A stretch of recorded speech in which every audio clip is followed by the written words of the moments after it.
शिवाय।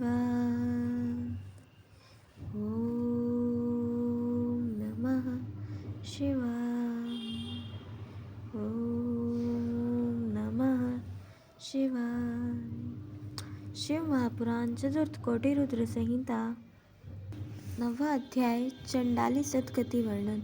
ऋषि बोले, हे महाभाग सूत जी, हे प्रभु, आप धन्य हैं। वह चंडाली कौन थी, अब आप उसकी कथा सुनाइए। सूत जी बोले, हे द्विजय, वह चंडाली पहले जन्म में सोमानी नामक एक परम सुंदरी ब्राह्मण कन्या थी।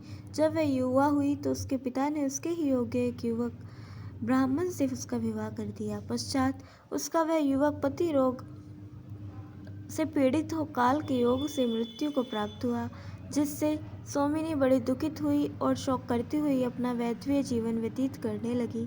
परंतु कुछ अधिक दिन व्यतीत हुए कि वह काम से पीड़ित हो व्यभिचारिणी हो गई। उसके कुल कलंकी व कुश्चित कर्मों को जान उसके कुटुंबी उससे दूर ले जाकर छोड़ आए।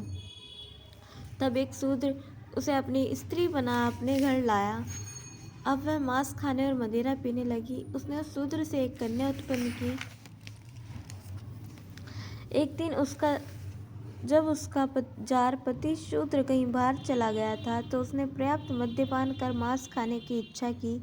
उसने मद्य के नशे में गाय के बछड़े को मार दिया और उसे लेकर घर आई। घर आते ही उसका कोई पूर्व संदिग्ध संचित कर्म जाग पड़ा। मांस के अभिलाषिनी निषण मात्र शिवजी का ध्यान कर उसी गाय के बछड़े को काट कर अभिलिषित भोजन किया। इस प्रकार दिन व्यतीत करते हुए काल के वशीभूत ही मृत्यु को प्राप्त हुई। यमराज ने उसके पूर्व जन्म के कर्म तथा धर्म को देख नरकवास में निवृत्त कर उसे चांडाल के घर जन्म दिया और नेत्रों की ज्योति न पाकर अंधी हुई। भूख से व्याकुल तथा दोनों नेत्रहीन हाथ में लकड़ी लेकर चलने वाली वह चंडालों के झूठन भोजन से अपनी भूख को शांत करने लगी। किसी समय जब महाजन यात्री के गोकर्ण की यात्रा की तो चंडाली शिव जी के उत्सव में आते जाते हुए उन यात्रियों से हाथ फैलाकर दीन वचनों से सबसे भीख मांगने लगी। किसी पुण्यात्मा ने उसके हाथ पर बेल की मंजरी फेंक दी। उसने देखा कि यह तो बेल की मंजरी है। उसने उसे दूर फेंक दिया। उसके हाथ से छूटी हुई वह बेल की मंजरी रात्रि में किसी शिवलिंग के मस्तक पर जा गिरी। चतुर्दशी की रात्रि थी। बहुत मांगने पर भी उस चंडाली को उस दिन किसी से कुछ न मिला था, जिससे अज्ञान से उस दिन उसका निराहार पवित्र व्रत हो गया और परम आनंददायक जागरण भी हुआ। प्रातःकाल ज्यों अपने घर के समीप पहुंची कि मूर्छित होकर गिर पड़ी और मृत्यु को प्राप्त हुई। फिर तो शिवजी की कृपा से शीघ्र ही शिवगणों ने सुंदर विमान पर चढ़ाकर उसको शिव के परम पद को प्राप्त कराया। उसी पुण्य से वह फिर दूसरे जन्म में महाबल शिव के दिव्य स्थान को प्राप्त हुई। वहाँ उसने जागरण कर बिल्व पत्र से शिव उपासना कर भोजन किया। शिवजी का महाबल नामक शिवलिंग तत्काल ही सब पापों का हरता तथा आनंददायक है। इसके अतिरिक्त उनका और भी अद्भुत महात्म्य है, जिसे मैं आगे कहता हूँ, ध्यान देकर सुनो। इस प्रकार श्री शिव महापुराण तृतीय चतुर्थ कोटि रुद्र संहिता का 9वां अध्याय समाप्त। बोलिए उमापति महादेव की जय।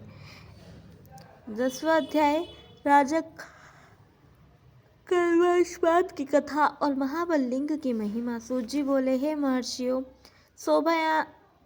शोभ्यमान इक्ष्वाकु वंश में मित्रशह नाम का एक बड़ा धर्मात्मा राजा था, जिसकी पतिव्रता स्त्री मेदंती नाम से प्रसिद्ध हुई। एक समय राजा मित्रशह अपनी विशाल सेना के साथ वन में आखेट को गया और वहां विहार करते हुए उसने साधुओं को कष्ट देने वाले महादुष्ट कमठ नामक राक्षस को मारा।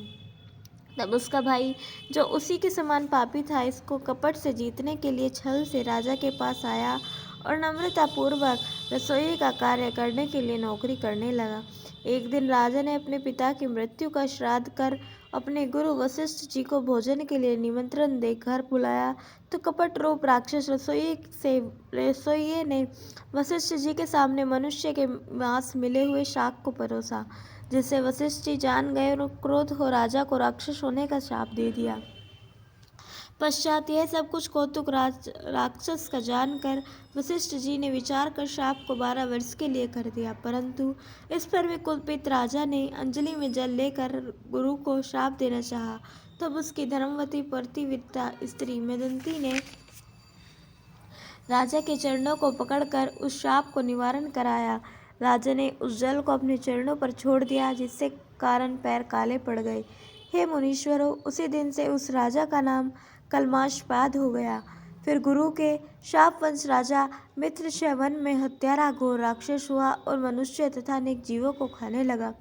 एक दिन उसने एक तपस्वी मुनि और उसके पुत्र को पकड़ा, तो मुनि की स्त्री भयभीत हो उस राक्षस से पति और पुत्र को छोड़ देने के लिए प्रार्थना करने लगी, परंतु उस दुष्ट राक्षस ने उसकी एक भी न सुनी और उस ब्राह्मण तथा पुत्र का सिर फाड़ कर खा गया।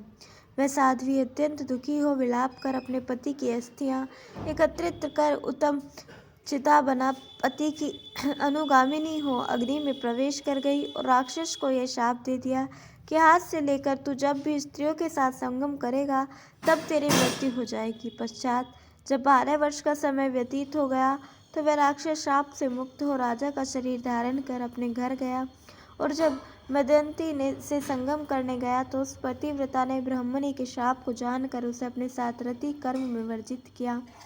इससे वह सब कुछ त्याग वन में चला गया, परंतु वहाँ भी उसे शांति न आई। तब वह मिथिलापुर को चला गया, जहाँ वन में गौतम ऋषि रहते थे। राजा ने गौतम मुनि के पास जाकर उन्हें दंडवत किया। ऋषि ने जो राजा का समाचार पूछा तो वह बोला, महाराज, यह कठिन ब्रह्महत्या पद पद से मुझे कष्ट दे रही है और सहस्त्र प्रायश्चित करने पर भी मेरा पीछा नहीं छोड़ती है।